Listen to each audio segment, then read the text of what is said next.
I'm Katherine. I am the Chief Executive Officer of the Advocacy Project, which means that the Board of Trustees have delegated the responsibility for the day-to-day running of the charity to me, and I do that with the support of my senior leadership team. Safeguarding is a thread that runs through the entire organisation, so therefore it touches my role in many ways.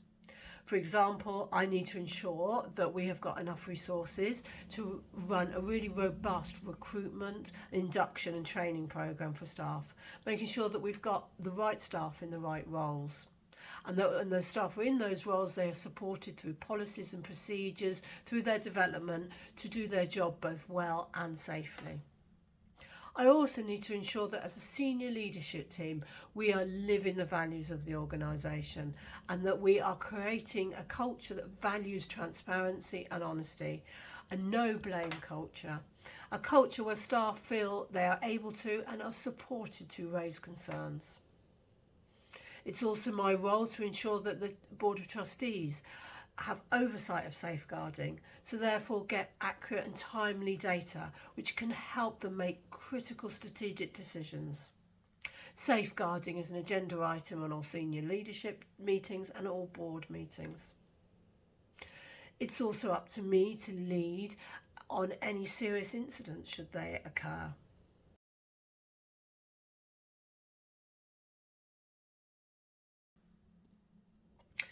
It's critical that we monitor and review our safeguarding practice, both at a local level, talking to our practitioners, to our advocates. What is working well? How are they putting our policy into practice?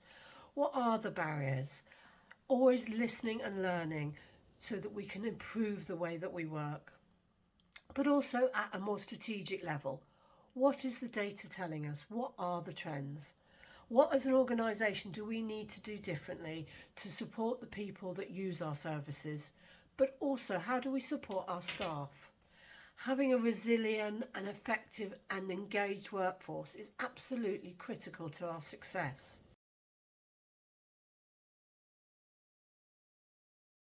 And one of the key challenges we face at the moment, as with many other organisations, is the ongoing impact of the cost of living crisis, coupled with the waiting lists and the demand for health and social care services. All these things are pushing people into crisis, and with that comes increased risk of harm. So therefore our staff are having to manage increasing safeguarding referrals. There's a lack of wraparound and support services that they can signpost or refer to. We're seeing statutory services not being able to respond in a timely manner. All of this puts a real pressure on our staff. Staff who themselves might be facing challenges in their personal life due to the external environment. For me, one of our priorities at the moment as an organisation is that ongoing well-being of our staff. Understanding how we can support them in the workplace, what resources are available both internally and externally. We're trying to create more opportunities for people to come together and find that peer support, and we've got lots of quite exciting plans in the pipeline for that as well.